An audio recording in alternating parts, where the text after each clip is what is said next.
النهاردة جايب لكم مجموعة مختلفة من أسعار السيارات المستعملة اللي موجودة في مصر. ركز معايا وما تنساش تعمل لايك واشتراك في القناة عشان تقدر توصلك كل الحلقات الجديدة وتشجعني ان انا اقدر اضيف لك جديد مع المجهود اللي بعمله في المونتاج. طبعا العربية الاولى اللي معانا دي صاحبها بيعرضها وهي سكودا فانتازيا. العربية موديل 2010. العداد بتاعها 225 ألف كيلو، والفئة بتاعتها التوب. العربية فيها رخصة سنتين وطقم كاوتش جديد زيرو وعفشة زيرو. فابريكا بالكامل ما عدا جزء بسيط من الباب الأمامي يمين فقط لا غير. المعاينة موجودة في مدخل محافظة الفيوم مباشرة، شارع دلة.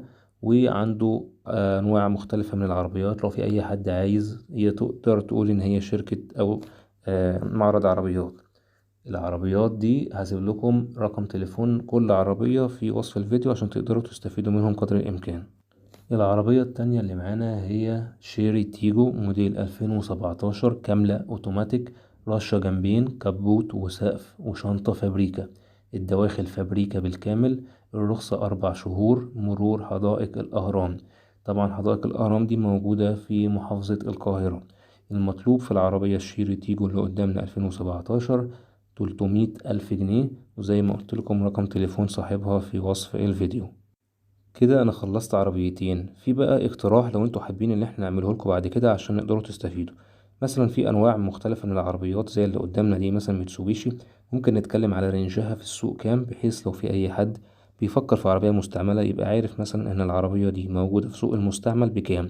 ولو حابين كمان نقوله في اسعار الجديد قولوا لنا في التعليقات. ويا رب اكون عملت لكم افادة. وهسيب لكم ارقام التليفونات دلوقتي في وصف الفيديو عشان تستفيدوا منها. ولو في اي حد تقدر تتواصل مع صاحب العربية.